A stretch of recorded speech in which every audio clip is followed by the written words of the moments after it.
Hello, and welcome to Buffy and the Art of Story.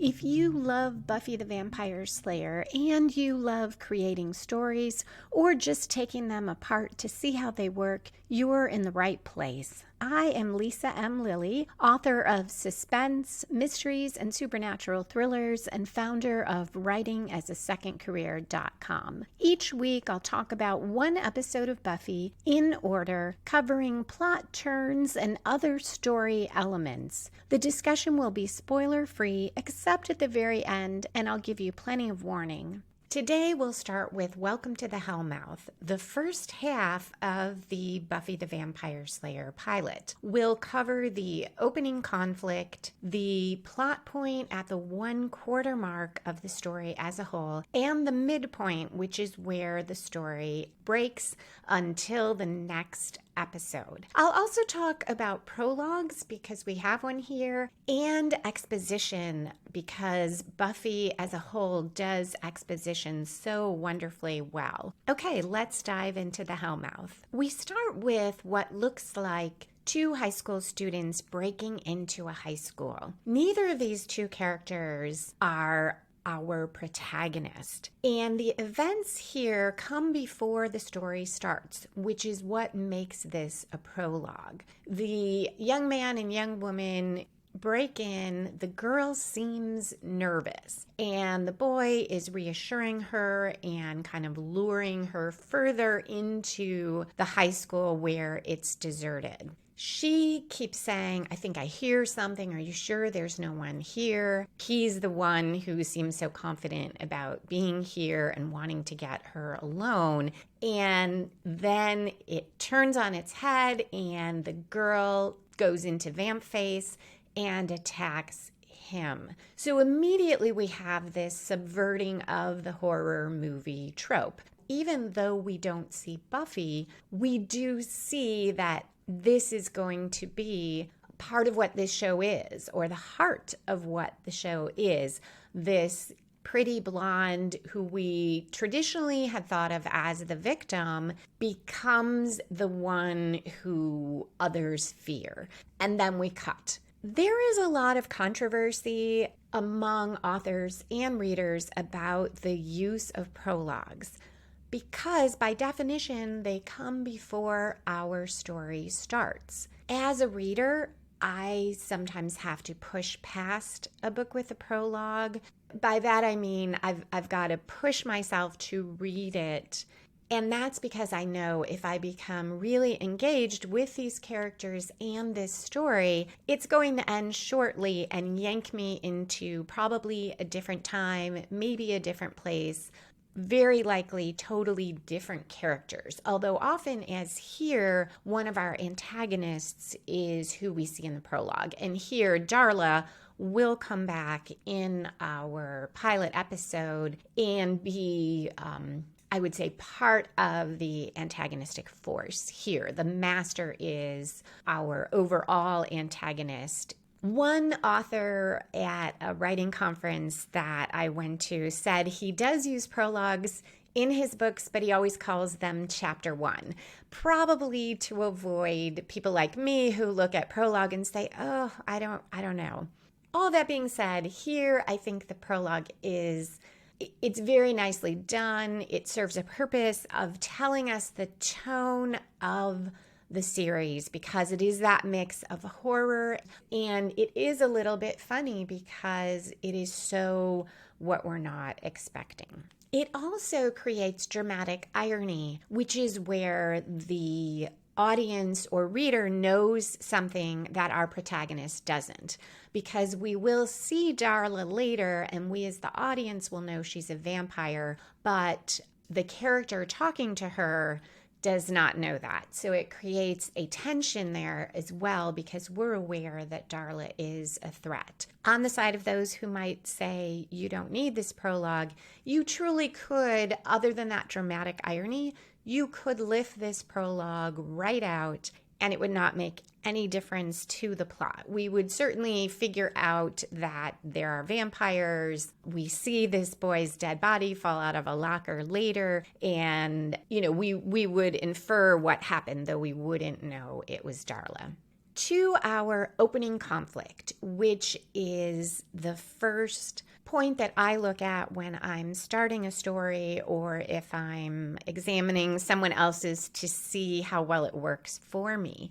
First, we see Buffy having these nightmares. This is an example of exposition, the one place where I find it just a little bit clunky, because we have the vampires, the crosses, this imagery that doesn't move our plot forward. That being said, because it's the beginning of the series, I think this works very well. And in the DVD commentaries, I don't think it's in the scene by scene. I think it's in an interview with Joss, but he talks about how he did this because it was a way to sum up the events of the movie for those people who had not seen the movie. I had seen it. I thought it was kind of fun. It wouldn't necessarily have drawn me back into the show, except that a friend who is a screenwriter and knows what kind of things I liked and worked at Warner Brothers at the time kept saying to me, I think you would really like this show. And I loved it, obviously, or I wouldn't be doing this podcast.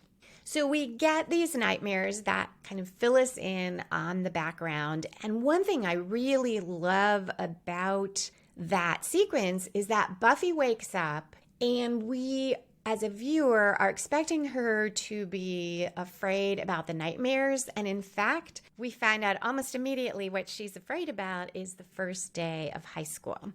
We then get some wonderful, wonderful exposition with her and Joyce. Buffy's mom, Joyce, drops Buffy off at school, and she is mostly reassuring Buffy, I think you're going to do great, and this is going to be a good school. But as Buffy gets out, she says, and honey, try not to get kicked out.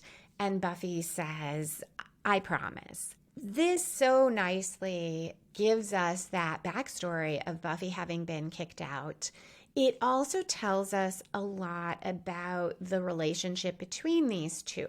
Joyce is being supportive, and yet she is worried about Buffy, and she does throw in this comment, which is something of a criticism, obviously pointing out to Buffy something that Buffy knows, but she does it in a playful way. So I don't get the sense that this is ongoing. Joyce is angry at Buffy or expecting her to fail.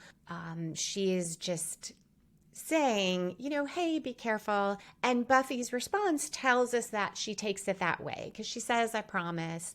It tells us she really wants to do well at this new school. She does not want to have confrontation with her mom. She wants her mom to be happy with her. So it tells us a lot about both of them.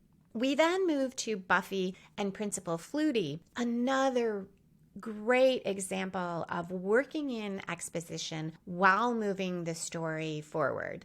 And Principal Flutie, I love him as a character because we see that he wants to be this great principal who is on the student's side. He wants to be on Buffy's side, and he's telling her, this is a clean slate, and, you got kicked out of your old school, but you have a fresh start here, and we want to serve you. Yet we get this internal conflict that is shown by his actions when he actually looks at why she got kicked out, sees that she burnt down the gym.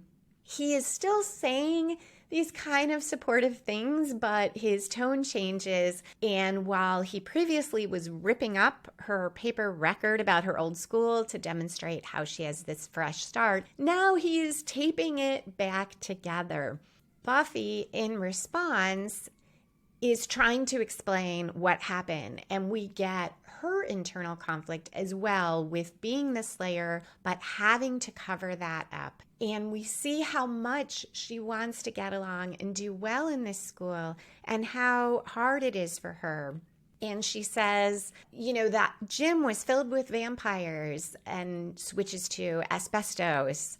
And this tells us how much Buffy really wants to be seen as that girl that she was before this happened. She wants to be able to explain to the principal, but she knows that she can't. So she is stuck with being in this spot where people see her as a potential danger. Principal Flutie wants to support her, but he also has a responsibility to his other students. And this student coming in who burnt down her gym is a danger.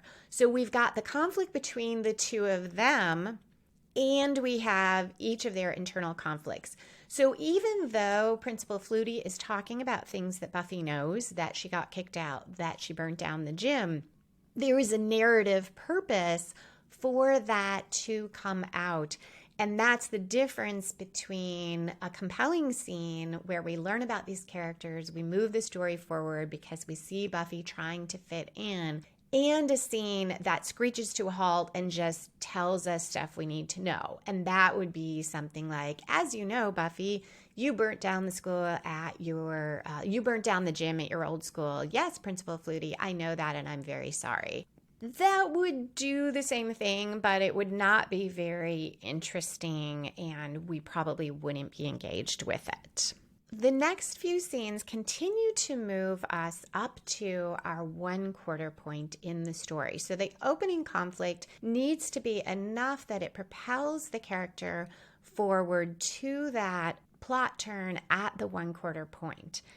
Before we get there, we're going to see Buffy encountering more obstacles, mainly with school, and we see her meet Cordelia. Cordelia initially being very nice to Buffy, but mean to Willow at the water fountain, where she criticizes her clothes, and Willow basically runs away. And we see this conflict for Buffy here because she's been enjoying talking to Cordelia. She's been feeling like she's fitting in. We see that she seems happy, and then she sees Cordelia be mean to Willow, and we can see in Buffy's face that she's uncomfortable with that. Now Buffy goes to the library, pursuing her goal of fitting in at school. She is going to get textbooks. Giles instead gives her the vampire book. And her interactions with Giles show that she is the reluctant hero. The story structure of the hero's journey involves our hero getting a call to action and rejecting the call. And we see Buffy do that here because initially she is just walking out on the vampire book and saying, no, that is not what I came here for, and leaving. Next, we have what I call the story spark, which is also known as the inciting incident. It's what sets the main plot in motion. And it typically happens about 10% into the story, which is what we see here. We see this boy's dead body fall out of a locker. And who tells Buffy about it? Cordelia. This is a wonderful choice for tension because it goes right to the heart of what Buffy is struggling with. She wants to be friends with Cordelia, and yet when Cordelia tells her about the extreme dead guy in the locker, despite having insisted to Giles that she does not want to be the Slayer, she immediately asks all these questions about the death, and Cordelia finds her morbid. And this is the beginning of that process of alienating Cordelia from Buffy. So this is the inciting incident where the vampire world intrudes into Buffy's normal life, and she now has to face a specific threat, not just the abstract idea of taking up her vampire slayer duties. The 1/4 point in a well-structured story usually is something from outside of the protagonist that comes in and spins the story in a new direction. And here, though Buffy is unaware of what is putting it in motion, it is the Master's plan. He is this very powerful vampire and he is trapped underground and wants to get out. And there is this moment, this mystical upheaval, where this is the one time that the master can get out if he does certain things. And we don't know specifically what they are yet, but right around the 1/4 point of our 2-episode arc, so 20 to 22 minutes in of an 84-minute or so story, we see a few things happening. We see the master in his lair and how powerful he is. We see Luke, this powerful vampire who is going to try to raise the master. We have Giles talking about a mystical upheaval. And we have Angel who comes in and talks about the harvest. Even before that, though, we get more events that are pushing Buffy towards accepting her duties as a slayer. The main one being this dead body falling out of the locker. And we see immediately a slight change in Buffy, or maybe it's more than slight. Up to then, she's been trying so hard to fit in, but now when she hears about this dead guy, she starts asking, well, how did he die? All these details that make Cordelia think that Buffy is really strange. And Buffy just ignores that, goes to the gym and looks at the body, sees that he has been bitten, and knows that, yes, there are vampires here. It's not just the creepy new librarian.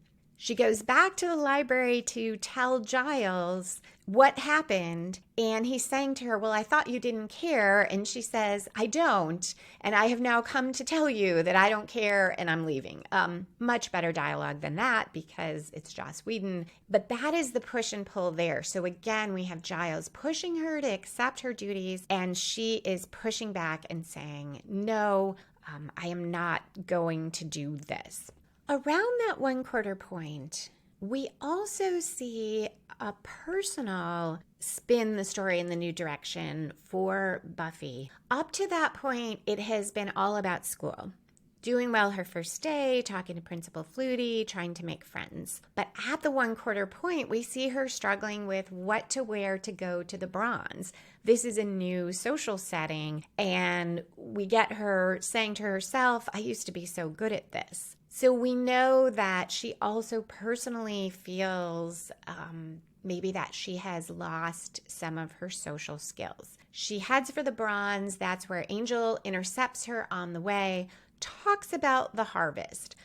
She doesn't know what this is yet, but it is another part of that turn that is going to spin the story. So now it is not going to be about just one vampire being killed. It is about Luke's and the Master's plan to bring about the harvest. Buffy, from this point to the midpoint, will be reacting to that plan, despite that she doesn't know exactly what it is. Everything she is doing is in response to what has been set in motion. We see Buffy at the Bronze. She's talking to Willow. I love this about Buffy because she really wants to be Willow's friend and hang out with her. Even though initially she came to Willow for help with homework, she wants to hang out with Willow, and that is despite that Cordelia clearly is not...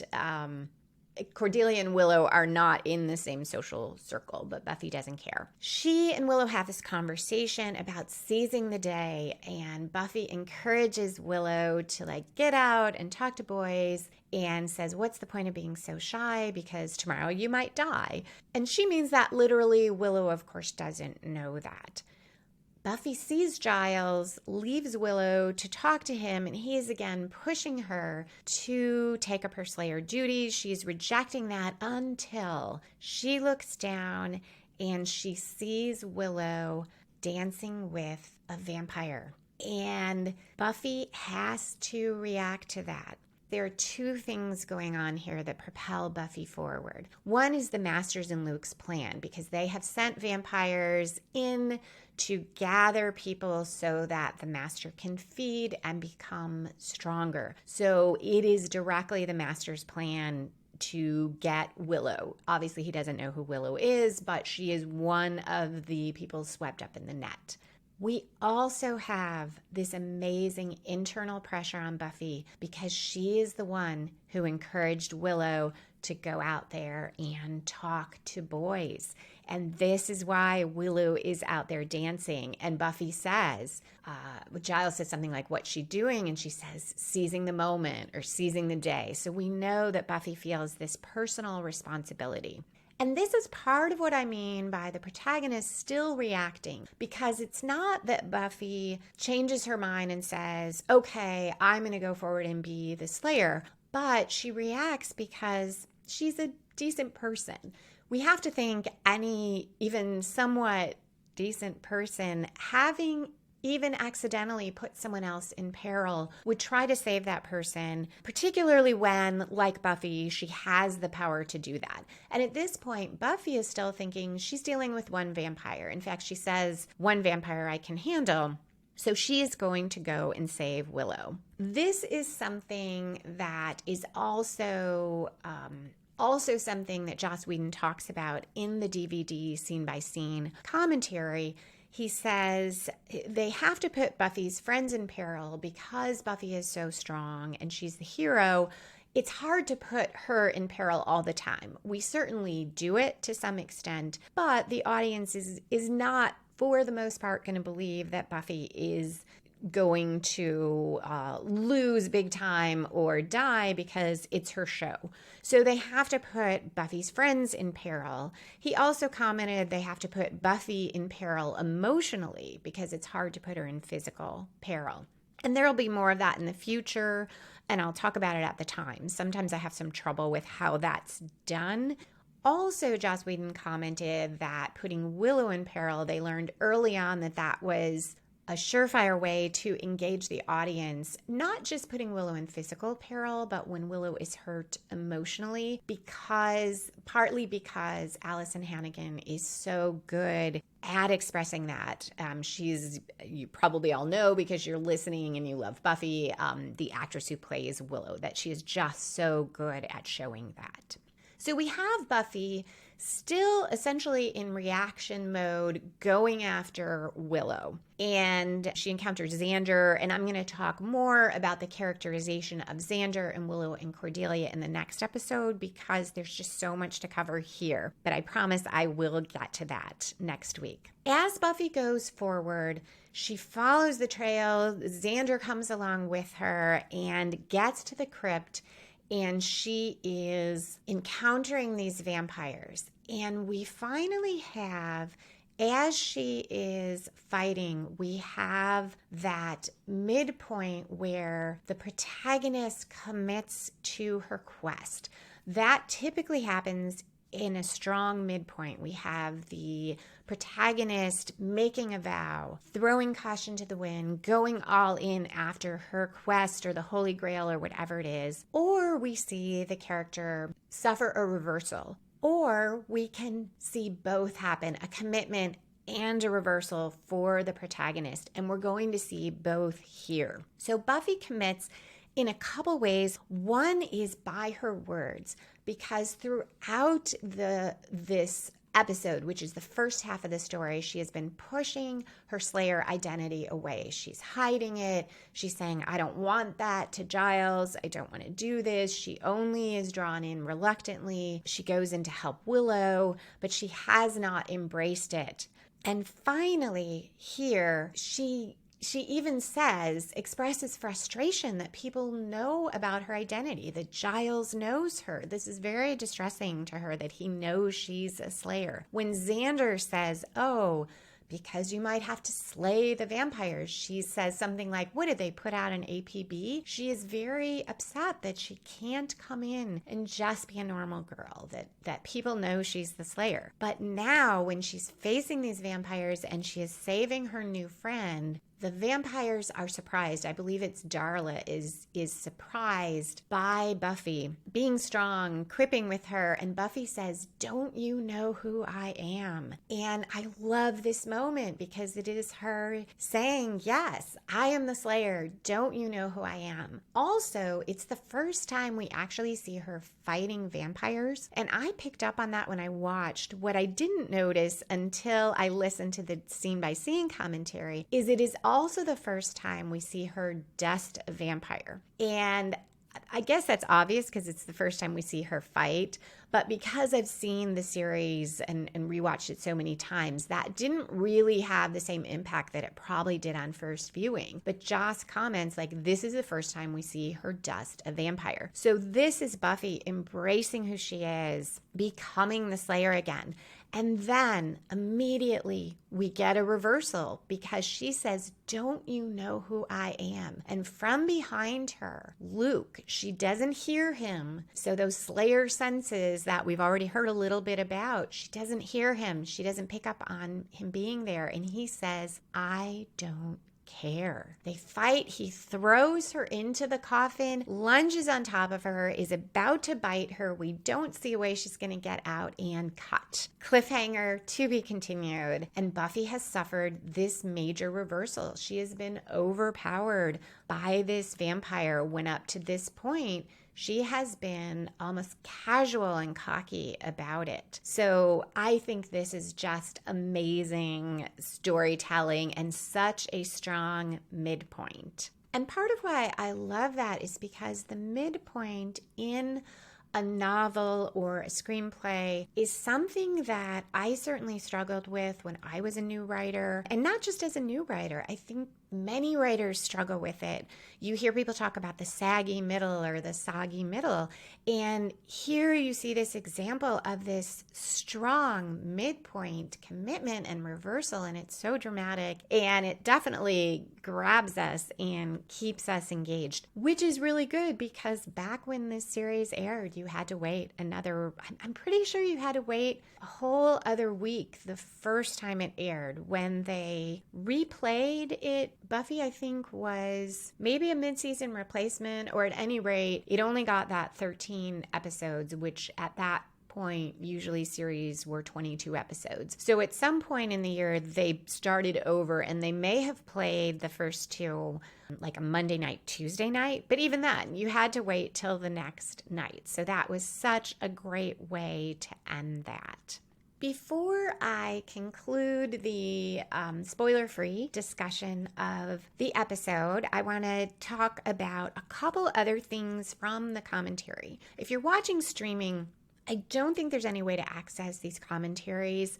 And as a writer, I find them so valuable, particularly for Buffy. I have listened to some DVD or watched DVD features for other shows and scene-by-scene commentary, and it is not always that insightful, but the Buffy ones, I feel like I always learn so much because it will be the writer, the director, Joss Whedon talking about how he created the show, and you really get insight into how they put together the show, why they made the choices that they did, sometimes production issues that I would not have guessed at, not knowing that much about how TV shows are produced or the cost. So I love these features, and that's why I'm including them. If you want to get the DVDs, I'll have a link in the show notes, but I will try to tell you what I think is most useful from them, or just fun and interesting. So this kind of falls into that category, which is Joss commented why they have the Hellmouth, why Sunnydale is on the Hellmouth. And that was his answer to, why does everything happen in Sunnydale? And the reason I like that is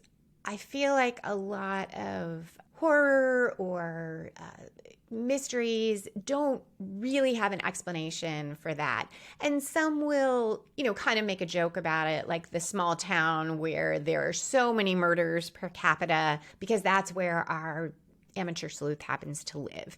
And it's It's somewhat of a convention in the genre. You just have to go with it if you like reading a particular series or watching that.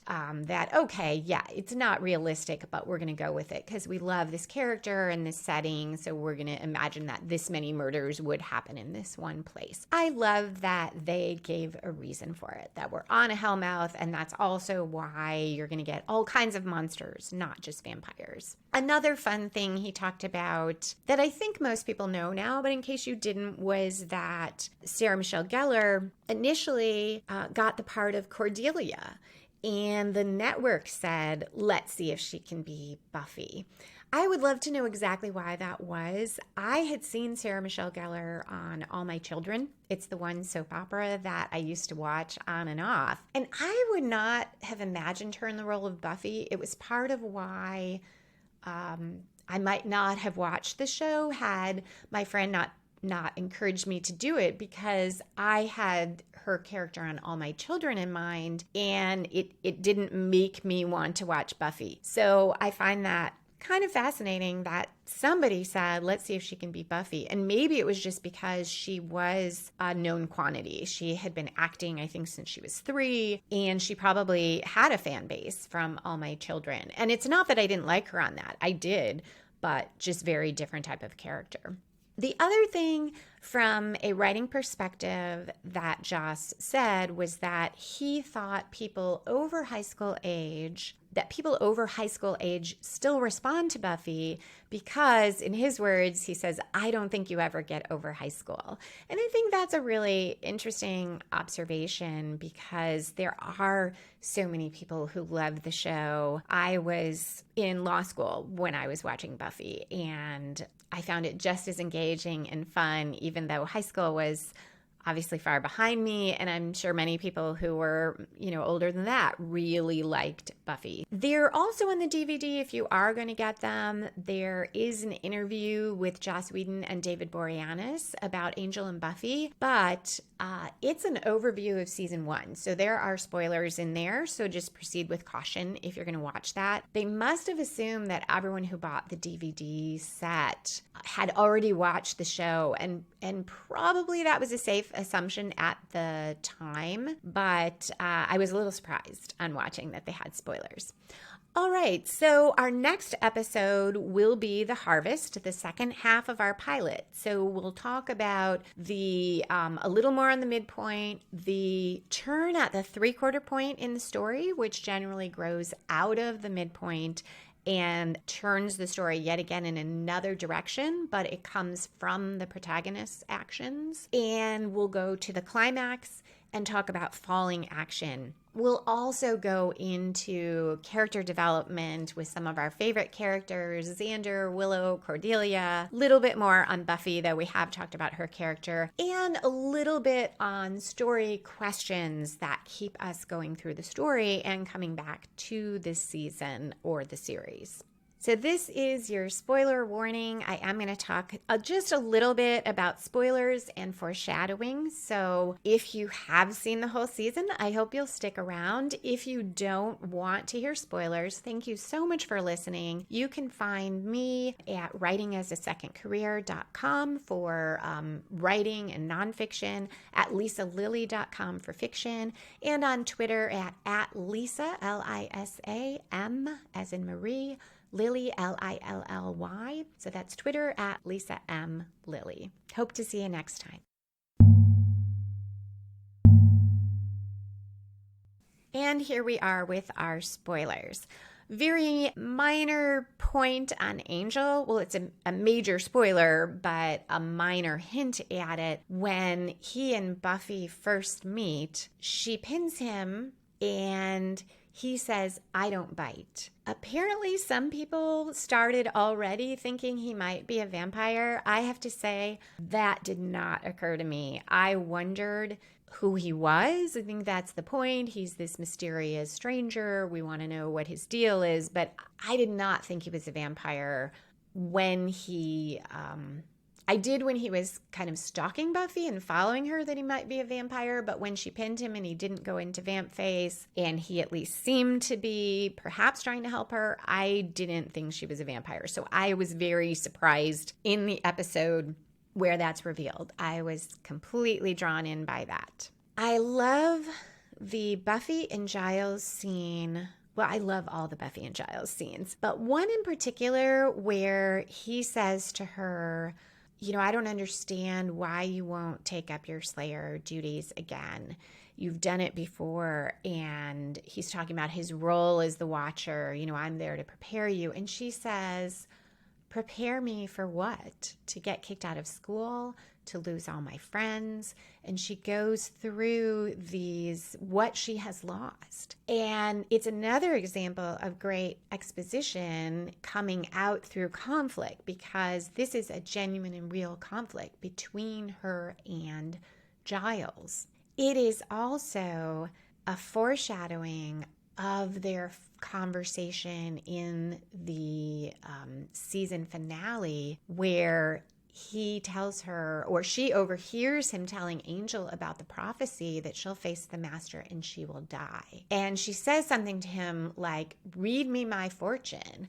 And she's basically saying like the same thing, like, what good are you? How can you help me? I'm 16. I have to face this. I don't want to die. So it's the same kind of conversation, the same dynamic, but it is ratcheted up times 100 in the finale. And I love that the season arc we have with the two of them, how she comes to trust him and rely on him, and they have this great relationship. And yet there is still this dynamic that they, in a way, cannot ever get around, because she is always the one in the forefront fighting. He is always the one in the background helping. And while he becomes more active in that role, he can't step into her shoes. And they will always, despite a great respect and love for one another, it's something that cannot be fixed, because she will always be in danger of dying, and it will always be his role to try to prepare her as best he can, and yet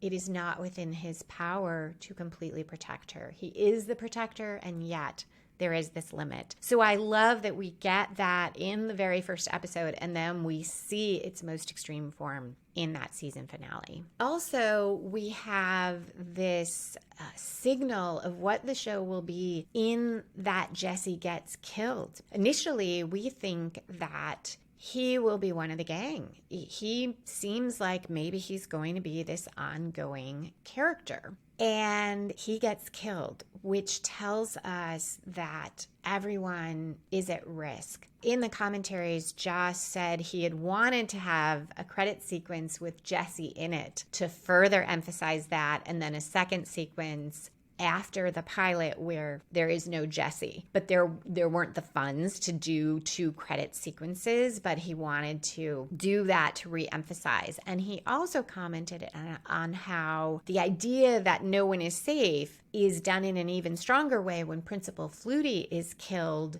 several episodes in, because we really think he's going to be an ongoing character right from the start. He has that back and forth with Buffy. We like him. We see him a few more times. And wham, he's gone. And so we know that there is this great tension here that people can die. And remember, that wasn't something that Joss Whedon was known for at that point. So now we might expect that going into a show by him or a movie by him. But at that time, this was new. And I think it was fairly new in television at the time as well. Generally speaking, the network wasn't going to allow a core character to be killed off. And this is particularly important in a show where you have a protagonist who the show is named for. The show is Buffy the Vampire Slayer. You're not going to have the main character die because the show goes away then. So that lowers that tension and fear on the part of the audience. So killing off who we think is a core character ratchets that fear up again. And of course, Joss will subvert even that trope of you can't kill the main character. But I think we do see that this is, even in this opening episode, we get that clue that, hey, this is a writer who is going to undermine those expectations. And there are times when viewers are going to be very unhappy about that. Okay, that is it for our spoiler and foreshadowing section. Thank you for staying with me. Hope to see you next time.